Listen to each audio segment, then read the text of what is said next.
It was October 2001. Shelby County detectives were seen trekking into a grassy field off Old Millington Road south of Fight.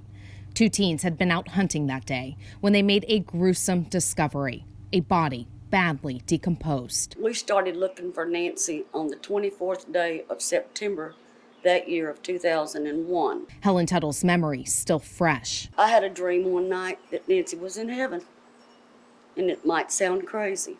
And I woke up the next morning and I was a wreck, and I knew she was gone. Tuttle later discovered that body in the field was her sister, 46-year-old Nancy Alvis.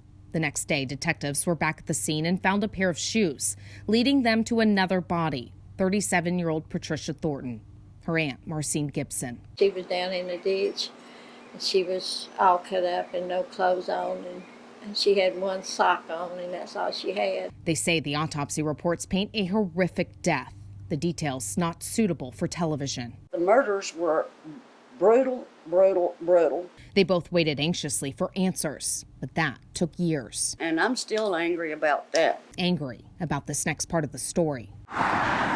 In August 2001, just a few weeks before Alvis and Thornton's bodies were found, Memphis police were called to the 1200 block of Thomas.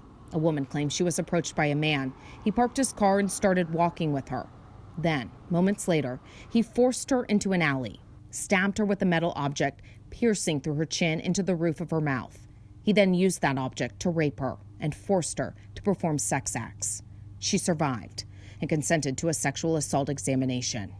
Meanwhile, detectives found dentures at the crime scene with a man's name on them. They were bagged and, along with the rape kit, placed in an MPD property room where they sat for years.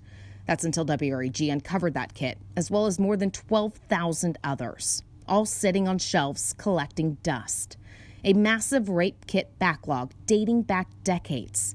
Our coverage put pressure on the city to get those kits processed. In 2016, the dentures and the rape kit were finally sent to the state lab. Not only was DNA evidence discovered, but they found out those dentures were made for a man while he was in prison in 1988. He was serving the sentence for the murder of a 6-year-old girl in Washington state. Detectives learned Thomas Maupin was convicted twice for the girl's murder, but due to an error at trial, he appealed and got out early. He then moved to Memphis. 16 years after the rape on Thomas, he pleaded guilty to the crime. And that's when the sheriff's office says they were able to pin him to Alvis and Thornton's murders.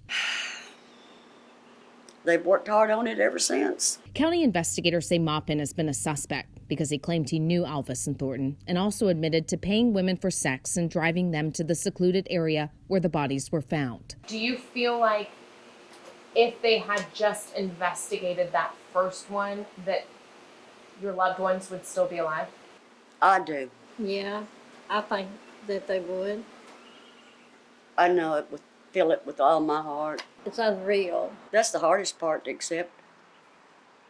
That's just as hard as him killing them. It makes no sense. If the teeth were right there and they had them and they put that in the rape kit, why wasn't the rape kit tested immediately?